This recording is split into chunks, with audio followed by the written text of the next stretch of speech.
우리 오늘 함께 볼 본문은 사도행전 12장 1절에서 25절까지입니다. 이번 주하고 다음 주에 걸쳐서 이 본문을 두 번 보겠는데 오늘 한번 먼저 25절까지 한번 같이 읽도록 하겠습니다. 저랑 한 절씩 교독하겠습니다.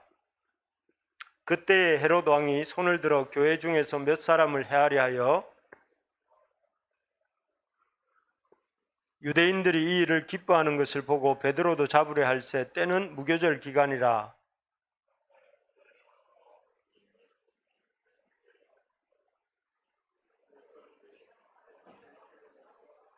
이에 베드로는 옥에 갇혔고 교회는 그를 위하여 간절히 하나님께 기도하더라.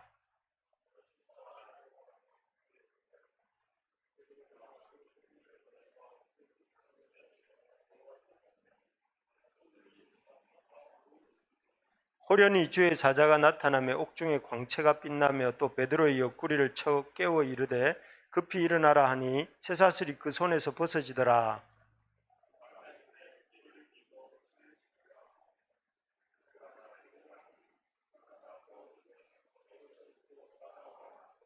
베드로가 나와서 따라갈새 천사가 하는 것이 생시인 줄 알지 못하고 환상을 보는가 하니라.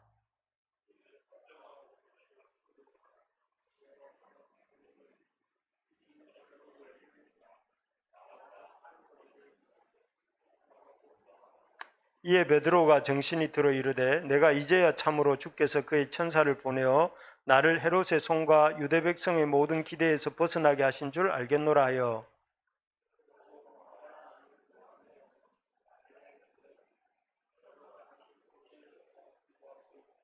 베드로가 대문을 두드린데 로데라 하는 여자아이가 영접하러 나왔다가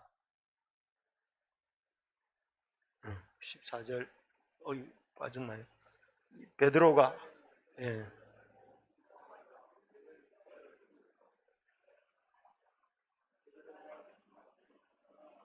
그들이 말하되 내가 미쳤다 하나 여자아이는 힘써 말하되 참말이라 하니 그들이 말하며 말하되 그러면 그의 천사라 하더라.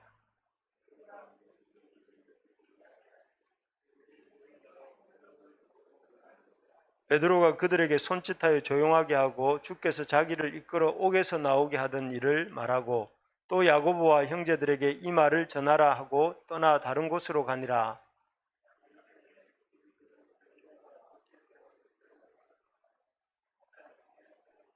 헤롯이 그를 찾아도 보지 못하매 파수꾼들을 신문하고 죽이라 명하니라. 헤롯이 유대를 떠나 가이사랴로 내려가서 머무니라.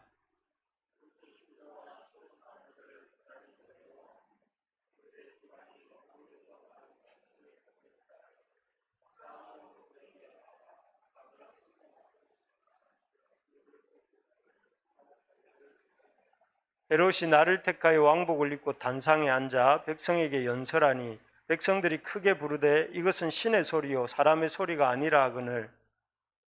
제가 두 절 읽었네.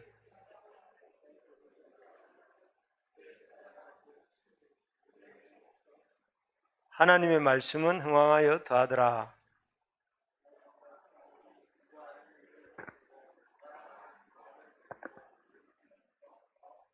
아멘. 말씀이 너무 재미가 있어가지고 제가 이렇게 너무 심취를 했네요. 심취. 어쨌든 이제 순식간에 여름이 가고 그죠? 또 이렇게 벌써 찬바람 부는 가을이 되고 또 내일 모레면 이제 우리 추석이 됐습니다. 옛날 같은 추석 이러면은 좀 뭔가 신나고 기대하는 마음이 좀 있는데 이번 추석은 뭐랄까요? 이게 코로나 시국이라서 그런지 가족들이 잘 못 모이니까 그런 면에서 좀 아쉬움이 있는 것 같습니다.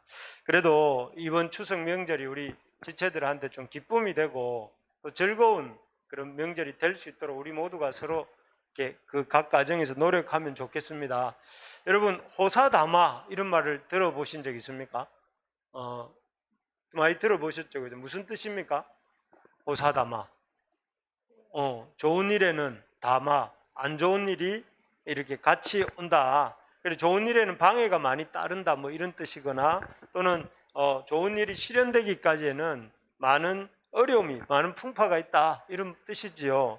그래서 오늘 본문에 나오는 이 예루살렘 교회가 딱 그런 상황입니다. 지금 오늘 본문 12장에 나오는 교회는 안디옥 교회가 아니고 우리 지난주에 안디옥 교회를 봤는데 오늘은 예루살렘 교회로 이렇게 이 카메라가 이렇게 사도행전을 지은 누가의 카메라가 이렇게 돌아가고 있습니다. 그래서 이 누가는 예루살렘 교회를 비추면서 예루살렘 교회에 닥친 어려움들을 조명하고 있죠. 사실 우리가 그동안 쭉 여러분 기억을 한번 더듬어 보시면 8장부터 시작해서 이 교회는 굉장히 순탄한 어떤 역사가 있었습니다. 그래서 우리 사도행전 1장 8절에 나오는 것처럼 예루살렘과 온 유대와 사마리아와 땅끝까지 이르러 내 증인이 되라 하셨던 그 말씀처럼 이렇게 복음이 진행이 차츰차츰 이렇게 진행되는 모습들이 나왔는데 8장에 보면 여러분 기억나시는지 모르겠지만 그 빌립 집사라는 분이 그 사마리아 지역에 가서 복음을 전하는 역사가 있었어요. 그래서 사마리아 사람들이 그 사마리아 여인을 중심으로 해서 우리 기억 속에는 사마리아는 유대인들이 이방인처럼 다 취급했던 상종하지 않았던 사람들이잖아요. 거기에 이렇게 교회가 생겼다는 말은 기록되지 않았지만 복음이 전해지는 장면이 나옵니다. 그리고 9장에는 여러분 혹시 뭐가 기억나세요? 9장에는 우리 그때 우리 여름 성경학교 할 때 아이들이랑 교회를 막 발로 밟고 있던 그 그림을 보면서 교회를 핍박하던 바울이 다메섹으로 가다가 부활하신 예수님을 만나고 어떻게 됐죠? 교회를 가슴에 품고 있는 그런 장면으로 끝나죠. 바울의 회심이 나옵니다. 9장에는. 그리고 우리 지난 10장에는 그 다음에 뭐가 나오죠? 이 고넬료가 회심하는 장면이 나왔습니다. 고넬료가 베드로를 통해서 성령을 받고 회심하는 장면이 나오고 그 고넬료가 살았던 곳이 가이사랴인데 가이사랴는 당시에 작은 로마라고 불리던 로마 총독의 관저가 머무는 그런 곳이죠. 그래서 쭉 그림을 보면 어떻습니까? 사마리아와 그 다음에 그 예루살렘에서 시작된 복음이 사마리아 유대를 지나서 사마리아와 또 작은 로마라고 불리던 가이사랴까지 예루살렘과 온 유대와 사마리아와 땅끝까지 복음이 이렇게 파죽지세로 아주 전파되고 있는 장면을 우리가 보았습니다. 그래서 참 하나님 역사는 이제 거의 완성을 향해 가는구나 이런 느낌이 조금 있었는데 이 사도행전 8장, 9장, 10장의 분위기가 그리고 지난주에는 11장에 보면 안디옥 교회도 세워졌잖아요.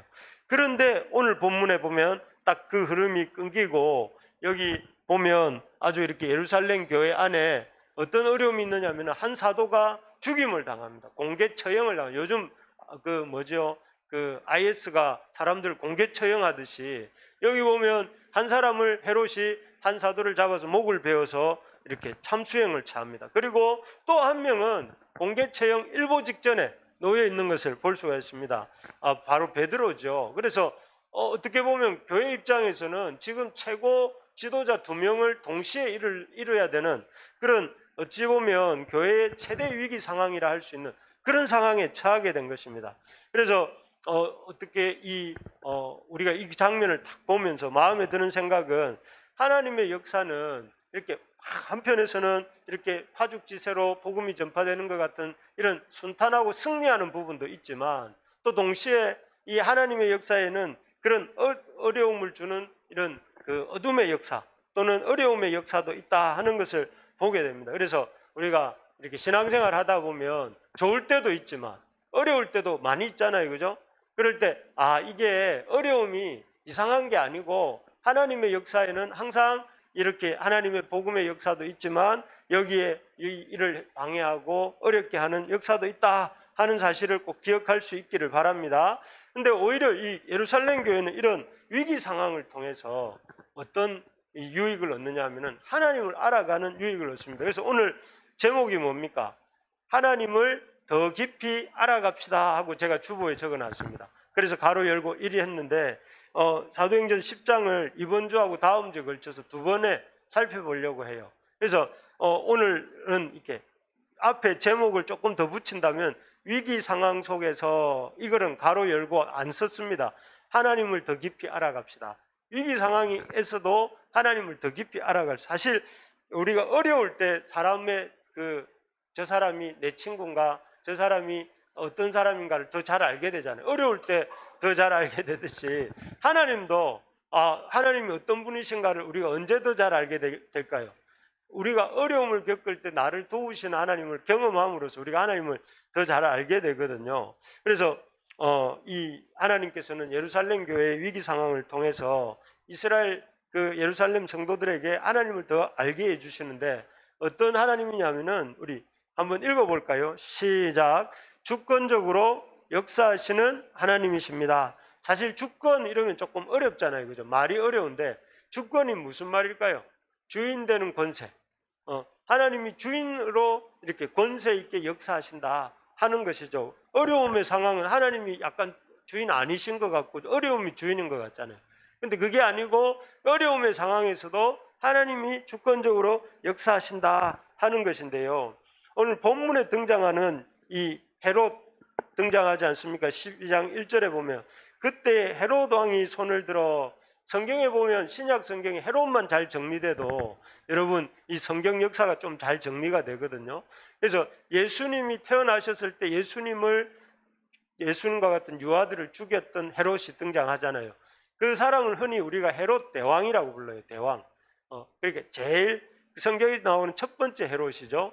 헤롯 대왕의 아들이 세 명이 아니라 여러 명이 있었는데 그 중에서 몇 명이 여기 나옵니다. 이 성경 역사하고 관련된 인물들이 뭐 헤롯 아켈라오, 이 사람은 예루살렘을 이제 다스렸는데 너무 악해가지고, 아켈라오잖아요, 그죠? 악해가지고 이 로마가 아켈라오를 바로 총독자리 이렇게 해고합니다. 해고하고 아켈라오는 바로 없어지고 빌라도가 오게 됩니다. 로마 총독 직할령으로 예루살렘이 다스려지게 되고, 그 다음에 헤롯 안티바스는 이 사람이 유대 땅과 갈릴리 땅을 이제 그 헤롯 아켈라오와 함께 다스리죠. 헤롯 빌리브 저쪽 요단 동편 땅을 이렇게 다스렸는데, 이 헤롯 안티바스의 손자, 헤롯 대제의 손자 헤롯 아그리파 1세가 본문에 나오는 이 헤롯 왕입니다. 그러니까 아버지 예수님 때 활동했던 헤롯이 아니고 이 아들 손자의 그 헤롯의 손자입니다. 그리고 보면 주변에 아무 세력이 없잖아요. 헤롯 아그리파 1세 때는 유대 전역을 혼자 다스렸어요. 저 위에 윗대에는 세 아들이 이렇게 그 땅을 나누어 다스렸는데, 헤롯 아그리파 1세, 이 헤롯 때는 전 유대를 이 헤롯 아그리파 1세가 다스렸어요. 그러니까 엄청나게 이런 그 파워가 있었고, 그러다 보니까 항상 뭐가 있었냐면은 그런 어떤 그 전체 유다 땅을 다스리는데 굉장히 뭐랄까요, 이 예민하게 있었고, 오늘 본문에 보면 이 헤롯 아그리파 1세가 하려고 했던 일이 뭐냐면은 유대인들을 이렇게 기쁘게 하려고 한 일이 이 사도 야고보를 칼로 못 베어 죽였고, 그리고 그 다음에 이제 베드로도 딱 잡아서 죽으려고 했는데 마침 무교절은 유월절과 붙어 있는 거 알죠? 유월절 지나고 이스라엘 백성이 출애굽해가지고 뭘 먹었습니까? 급히 구워 나온 누룩 넣지 않은 빵이 무교병이잖아요. 그 무교병을 먹던 절기를 무교절이라고 불렀거든요. 그러니까 축제 기간 동안에는 이렇게 베드로를 죽이지 못해서 베드로를 잡아만 놓고 있었습니다. 그래서 참 이 상황을 보면서 여러분 이런 생각을 한번 해봐야 됩니다. 성경을 할 때는 항상 생각이라는 모자를 쓰고 성경을 봐야 되는데, 왜 하나님께서는 이제 결과를 우리가 알잖아요. 베드로는 죽지 않고 야고보 사도는 죽었다. 그런 생각을 해보면서 왜 하나님은 베드로는 살게 하시고 야고보는 죽게 하셨을까요? 우리가 생각해 볼 때 두 사람 다 살리시든지 두 사람 다 뭐 죽게 하는 게 좋다는 것이 아니라 조금 공평하게 하면은 같이 이렇게 다루시려야 될 것 같은데, 왜 한 사람은 죽고 한 사람은 살았을까요? 뭐 우리가 생각할 때 하나님이 야고보는 덜 사랑하시고 베드로는 더 사랑하셨나? 또 베드로는 기도를 더 많이 하고 야고보는 좀 기도를 덜 했나? 이런 생각을 이렇게 한번 그냥 얼핏 해볼 수 있습니다. 그런데 뒤에 보면 그 베드로가 그 감옥에서 뭐 하는 장면이 나오면 쿨쿨 자고 있는데 천사가 쳐서 깨우는 장면을 볼 때에 사도 베드로가 더 열심히 기도했던 것도 아닌 것 같아요. 그렇다면은 왜 사도 야고보는 죽고 베드로는 살았을까? 이런 생각을 안 해봤겠지만 한번 해볼 때에 왜 그랬을까요? 답은 우리는 알 수 없답니다. 답은 왜 하나님이 야고보는 죽게 하시고 베드로는 살리셨을 거예요. 그런 걸 가리켜서 하나님의 주권이다 이렇게 말해요. 하나님이 주인이시니까 하나님이 살리실 수도 있고 하나님이 이렇게 죽게 하실 수도 있는데, 분명한 것은 하나님이 가지시고 있는 주권적인 주인된 권세로 이렇게 하셨다 하는 것이죠. 여러분, 아마 야고보의 순교를 보면서 예루살렘 성도들은 어떻게 생각했을까요? 우리 사도 야고보 선생을 보니까 이 고난 앞에서도, 너무 힘들고 어려운 고난 앞에서도 이렇게 그 믿음을 지키고 저렇게 순교하는 우리 사도 야고보 선생처럼 우리도 믿음으로 살아야 되겠다 이런 마음의 도전을 받겠죠.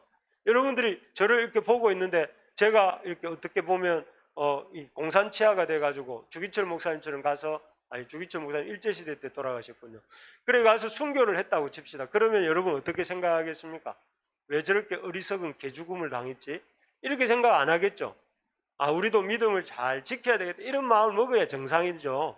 그런 역할을 한 거죠, 야고보 사도는 예루살렘 교회. 반면에 베드로 사도는 어떻습니까?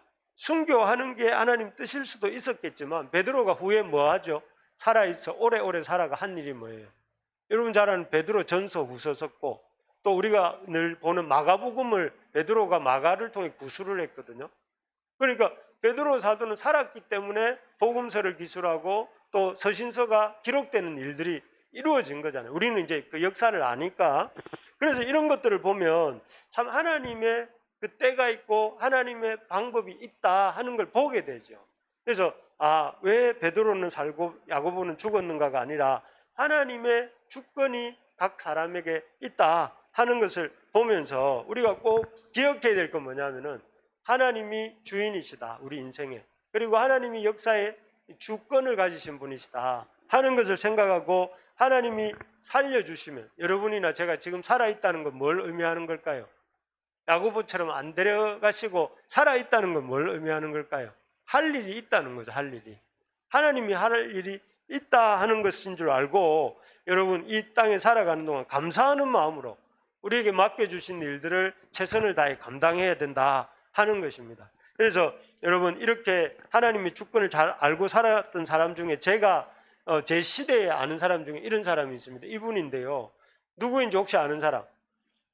아마 여러분이 잘 모를 거예요. 왜냐하면 여러분 당대의 사람이 아니고 제 또래니까. 저보다 한두 살 많으세요. 송명희 시인이에요. 송명희 시인. 송명희 시인의 노래, 우리 아마 지원간사는 좀 알란가 모르겠는데, 이런 찬양이 제가 아는 대표적인 이분의 찬양들입니다. 열어주소서, 열어주소서, 열어주소서. 이렇게 그렇게 시작하는 노래입니다. 다음에 한번 찾아보세요, 유튜브에. 이건 잘 알죠? 나 가진 재물 없으나. 이 찬양이 이분이 이렇게 지은 시를 가지고 만든 곡들이에요.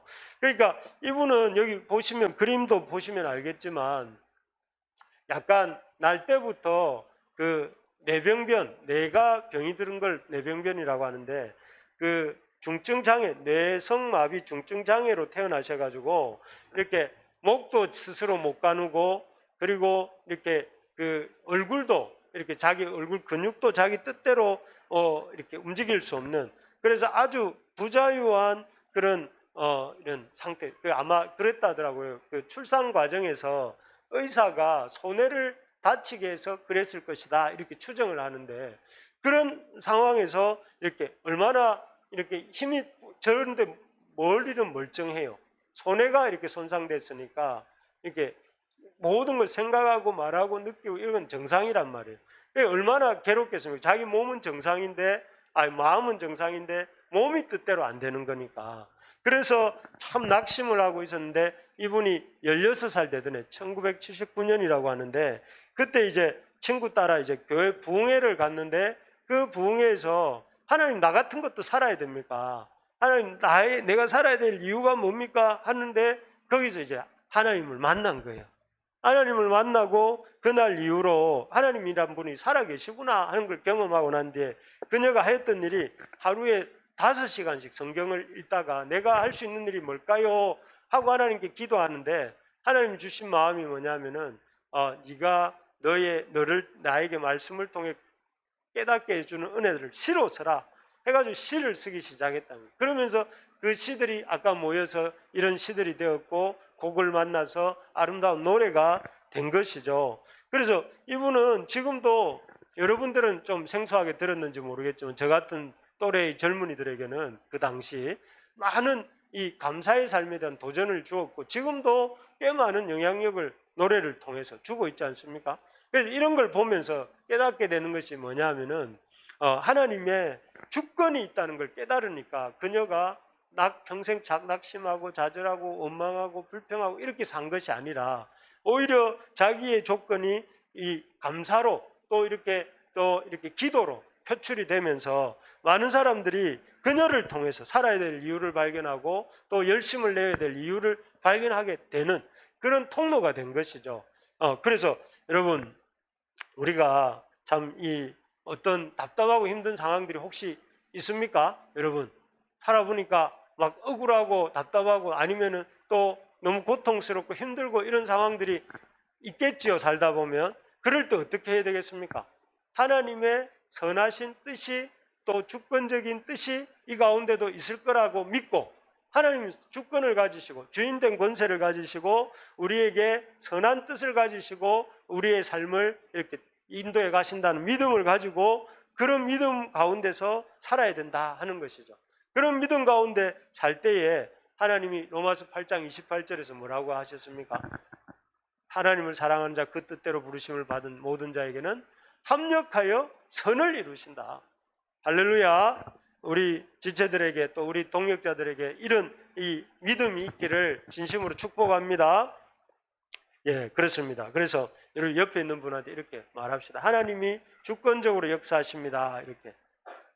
예, 예. 우리 이쪽이 추우면 우리 에어컨을 좀 꺼주시죠. 예. 오늘 요즘은 이제 에어컨을 안 켜도 되는 시기가 된 것 같아요. 제가 이 좀 더운 양복을 입고 있는데도 별로 이렇게 덥지가 않은 걸 보면 자 그렇습니다. 두 번째로 보면 큰 두 번째로 보면 우리 한번 읽어봅시다. 시작. 쇠문도 여시는 하나님이십니다. 저는 이 성경 읽다가 보니까 쇠문이라는 표현이 많이 와닿더라고요. 여기 쇠드가 많이 등장하죠. 두 번 등장합니다. 이 쇠문 말고도 한 번 또 등장하는 게 있습니다. 쇠사슬도 등장하거든요. 쇠사슬에 묶여있는 베드로 그리고 쇠문을 열고 나가는 베드로 이런 얘기들이 나오는데 베드로는 사실은 이 감옥에서 갇혔다가 이렇게 탈옥한 경험, 탈옥을이라고 표현하기보다는 이 감옥으로부터 나온 경험이 몇 번 있는 사람이더라고요. 사도행전 4장에도 나오고 5장에도 나오는데 그때는 대제사장에 의해서 강제로 갇혔다가 이제 그 감옥에서 나왔어요. 그때도 천사가 꺼내줬어요. 주의 사자가. 그렇기 때문에 헤롯이 바짝 긴장한 것 같아요. 야, 이 베드로 이거 똑바로 안 지키면 지난번처럼 또 나갈 수도 있다라고 생각을 해서 여기 보면 4절에 보면 베드로를 어떻게 하는가 하면은 여기 4절에 성경 펴시고 있는 분들은 우리 같이 한번 읽어보실까요? 제가 화면에는 안 했는데 성경 펴고 계신 분 4절 같이 한번 읽어봅시다. 시작. 잡음에 옥에 가두어 군인 내식인 네페에게 맡겨 지키고 6월절 후에 백성 앞에 끌어내고자 하더라. 그러니까 지금 베드로를 전담해서 감시하는 그 간수가 몇 명입니까? 16명이죠. 내식 네페니까 16명이 베드로를 딱 지키고 있는데 그냥 지키는 게 아니라 이 쇠사슬로 수갑이라고도 할 수 있겠죠. 요즘으로 치면 수갑으로 서로 딱 연결해서 양쪽에 군인이 2명이 있고 또 그리고 그들을 둘러싸고 첫째 파수, 둘째 파수 이렇게 해서 2중, 3중, 4중으로 이렇게 그 밖에는 쇠문이 있으니까요. 이렇게 그 봉쇄를 하고 있는 그런 상황이었습니다. 그러면 이런 상황에서 베드로가 그 감옥으로부터 나올 여지가 있을까요? 여러분 한번 생각해 볼 때 그냥 이렇게 감시가 서울에도 나오기가 어려운데 3중, 4중으로 이렇게 막고 있으니까 어려운 상황입니다. 그래서 참 이 상황은 도저히 아무리 베드로라도 나올 수 없겠다라고 생각할 법도 한데 지금 예루살렘 교회 성도들이 뭐 하고 있습니까? 교회가 모여서 그를 위하여 간절히 하나님께 기도하더라. 이 간절이라는 단어를 찾아보니까 간절이라는 단어를 맹렬히 이렇게 표현할 수 있더라고요. 다른 어떤 번역본에 보니까 맹렬히 아주 이렇게 간절하게 기도하고 또 이 단어가 어디에 쓰였느냐면은 예수님이 겟세마네에서 기도할 때, 겟세마네에서 뭐라고 기도한지 기억나십니까? 할 수만 있거든 이 잔을 내게서 지나가게 하옵소서. 그러나 내 원대로 마옵시고 하면서 예수님 어떻게 기도했다고 표현이 나오면 애쓰고 힘써 더욱 간절히, 누가복음 22장 44절에 그렇게 나와요. 그러니까 예수님이 그렇게 간절하게 하나님에게 매달리신 것처럼 이 예루살렘 교회가 베드로를 위해서 하나님께 간절하게 기도했다는 것입니다. 정말 그런, 어떻게 보면 이렇게 기도할 수 있는 게 믿음입니다. 인간적으로 볼 때는 절대 불가능, 절대 감옥에서 나오기 어려움. 왜냐하면 지금 상황이, 지금 방금 본 것처럼 2중 3중으로 내식인 사람이 4명씩 4패인 사람들이 지키고 있었고, 또 첫째 파수, 둘째 파수, 그리고 그 바깥에는 쇠문이 막고 있는 상황이었기 때문에 나올 수 없어요. 그리고 이제 베드로는 그렇기 때문에 꼼짝없이 죽은 목숨인데 성도들이 그렇게 기도하고 있었던 것이죠. 그럴 때 어떤 일이 일어났느냐 하면은 메시지 바이블을 보니까 이렇게 되어 있습니다. 이 노란색 글씨 주변을 한번 보면 양쪽에 한 명씩 두 병사 틈에 쇠사슬로 묶여 있으면서도 뭐라고요? 아기처럼 잘 잤다. 여러분 아기들 자는 거 보시죠. 우리 지금 유리가 어제 새벽에 기도한다고 새벽에 일어나가지고 잠이 부족해가지고 아까 잠투정하는 걸 잠깐 봤는데 아기처럼 잘 잤다. 고나하게 자는 거죠. 고나하게. 그게 참 한번 생각해 보면 그래서 나중에 보면 천사들이 와서 베드로 안 일어나니까 옆구리를 툭툭 쳐서 일어날 정도로 베드로가 푹 자고 있었던 것을 보는데 이게 도대체 이 잠은 어디서 온 걸까요? 이 잠은 어디서 온 걸까요, 여러분? 목사님 때문에 온 걸까요? 이 잠은 어디서 온 걸까요? 이 잠은 바로 교회의 기도에서 온 거죠. 교회가 베드로를 위해 기도할 때 베드로의 마음에 평안이 있고 그 평안으로 말미암아 베드로가 깊은 잠을 가진 거죠. 그리고 또 사실 베드로의 믿음에서 온 것이기도 해요. 왜냐하면 베드로는 부활하신 주님을 40일 동안이나 만났잖아요. 그러니까 베드로의 마음에는 죽음은 있고 끝이 아니고 죽음은 뭐예요? 주님과 함께 있는 것이란 말이에요. 그러니까 두렵습니까? 좋습니까? 좋아했어요, 성도들이. 그런 마음이 베드로에게 있었기 때문에 베드로가 깊은 잠을 잔 것이죠. 그래서 이 베드로의 평안한 마음을 주시고, 두 번째는 이 쇠문이 열리게 하셨는데, 여기 그림에 보면 베드로가 굴굴 자고 있는 모습이, 그 사파가 재밌더라고요.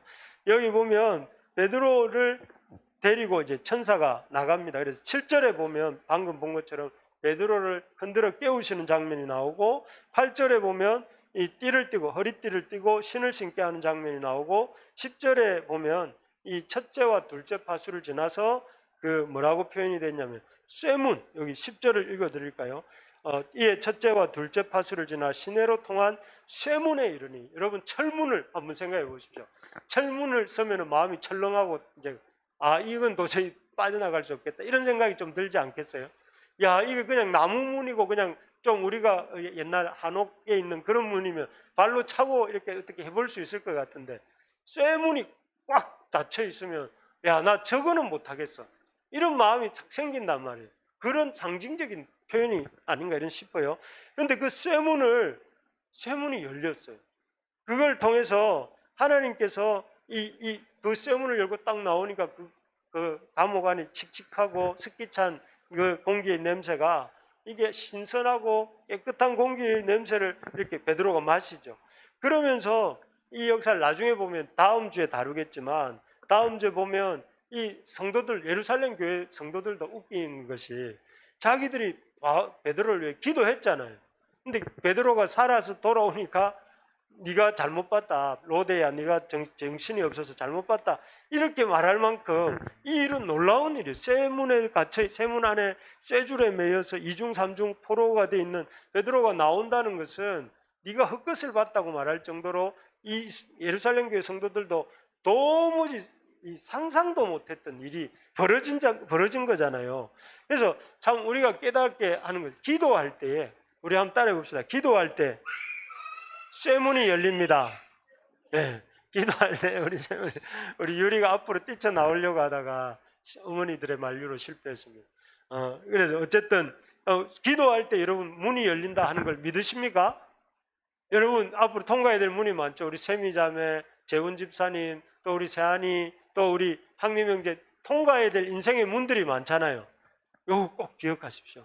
기도하면 문이 열립니다. 기도할 때 하나님 문을 열어주신다는 걸 믿으십시오. 이런 경험을 한 사람 또 한 명 더 나옵니다. 베드로만 그런 게 아니라 이 바울이 그렇습니다. 바울이 한번 에베소서 3장 20절은 같이 한번 읽어볼까요? 시작. 우리 가운데서 역사하시는 능력대로 우리가 구하거나 생각하는 모든 것에 더 넘치도록 능히 하실 예게. 여기에 보면 우리가 구한 것보다 또 우리가 생각하는 것보다 더 넘치도록 하시는 분이 누구냐면은 하나님이죠. 그래서 베드로도 그랬지만 바울도 어디서 이런 경험을 했죠? 그 빌립보 감옥에서 유다와 함께 그 신라와 함께 그 감옥에 갇혔잖아요. 빌립보 감옥에. 그런데 두 사람이 밤중에 찬양하고 기도할 때에 옥문이 열리는 경험을 이 바울도 했단 말이에요. 그러니까 바울도 이런 고백을 우리가 구하는 거나 여러분들이나 제가 생각하는 것보다 훨씬 더 넘치도록 이 해주시는 분이 우리 하나님이신 줄 믿습니다.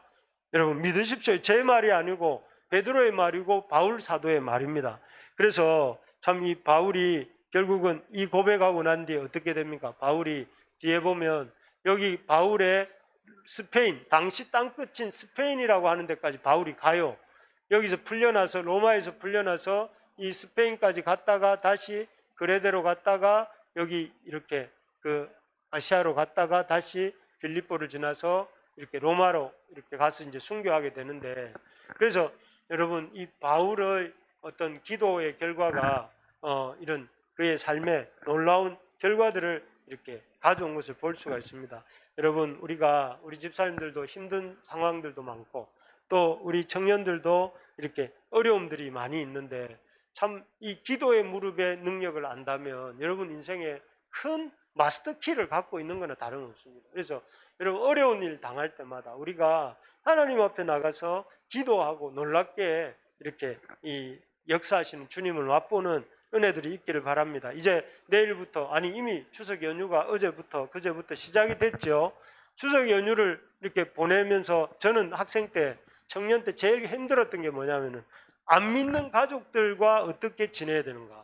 나는 믿는데 이 뭐 제사 문제부터 시작해서 또 안 믿는 가족들이 턱턱 던지는 이런 아주 이렇게 약간 책망 섞인 그런 대화들을 들으면서 그것이 너무 힘든 시간들이 저는 대학교 초년병 1학년, 2학년, 3학년이 힘들었던 기억이 있습니다. 그래서 왜 나는 예수님을 믿는 가정이 아니라 안 믿는 가정에서 태어났을까 하면서 믿는 사람들을 부러워했던 적도 있습니다. 그런데 여러분 그 어려움 때문에 오히려 추석 연휴가 다가오면 저는 기도했습니다. 하나님 이번 추석 연휴는 무사히 지나갈 수 있게 해주세요. 이 제사 절 안 하는 문제 때문에 핍박받는 이것이 좀 약해지도록 도와주세요. 그리고 대신에 제가 더 열심히 가족들을 잘 섬길 수 있도록 해주세요 하고 기도를 했어요. 그렇게 이렇게 여러 해를 보내고 나니까 나중에는 하나님이 우리 어머님도 믿게 해주시고 우리 아버님도 믿게 해주시고 형제들 가운데도 믿음이 생기게 해주시고 지금은 온 가족이 어려움 하나님을 믿는 온 가족은 아니지만 가족의 많은 분들이 하나님을 믿는 역사가 일어난 거예요. 왜요? 어려움이 있었기 때문에. 어려움이 있었기 때문에 제가 어떻게 했을까요? 기도했죠. 기도하니까 그 어려움이 오히려 복이 되어서 우리 가족들이 주께로 돌아오는 역사가 있었던 것입니다. 여러분 어려움 앞에서 그냥 왜 이래 어렵나 하고 그냥 탄식만 하고 있으면 어려움으로 끝나요. 그런데 그 어려움을 놓고 하나님 앞에 나가서 기도하고 교회처럼 베드로처럼 이렇게 기도하고 할 때에 하나님이 그걸 통해서 그 어려움이 새로운 길이 열리게 해주시고 그 어려움이 우리에게 이런 복이 되도록 쇠문을 열어주시는 역사가 일어나게 되는 것입니다. 말씀을 맺겠습니다. 이 바울이 좀 전에 보았던 바울이 제자들에게 한 말입니다. 사도행전 14장 22절에서 이렇게 바울이 자기가 1차 전도 여행했던 그 지역에 있는 교회들에게 이런 말을 했습니다. 뭐라고 했냐면 또부터 우리가 한번 읽어봅시다. 시작. 또 우리가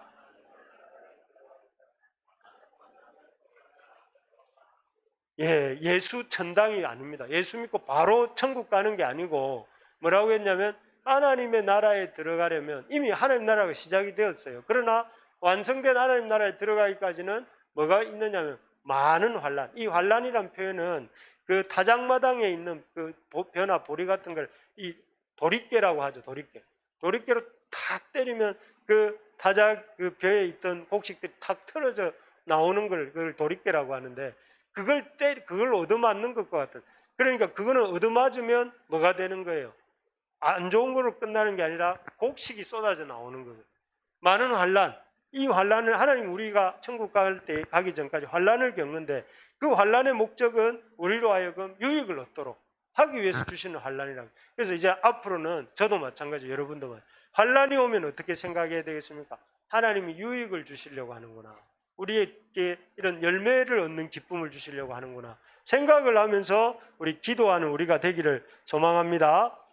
말씀을 맺겠습니다. 우리 하나님은 주권자이시고 주권자 하나님께서 역사하십니다. 위기 상황에서 우리가 하나님을 어떻게 더 깊이 알아갈 수 있는가 하면은 이 위기 상황이야말로 주권자 하나님을 알 수 있는 기회다. 여러분 그래서 위기는 기회다 말이 여기서 나온 겁니다.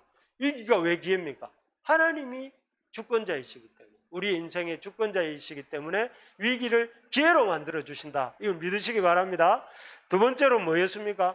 하나님은 기도하는 자들에게 불가능해 보이는 쇠사슬도 풀어주시고 쇠문도 열어주신다. 베드로의 사건을 보면서 그러죠.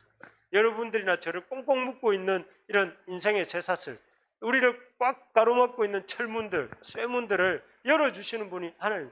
그래서 우리 여러분 많은 고민들이 있잖아요. 우리 청년들 진로 문제 때문에 고민도 많고 또 여러 가지 우리 집사님들 직장 문제로 고민도 많고 자녀 문제로도 고민이 많고 고민들이 많잖아요.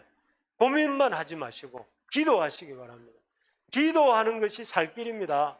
여러분 우리 옆에 있는 사람한테 우리 위기의 때 기도합시다 이렇게. 그렇게 말하는 사람들은 복이 있는 줄 믿습니다. 여러분 다 우리 부르심의 교회 식구들은 기도를 열심히 하셔서 참 좋은데 더 청년들 특별히 더 많이 기도하십시다. 우리 한번 오늘 말씀 생각하면서 우리 찬송가 부르고 같이 기도하는 시간 갖겠습니다.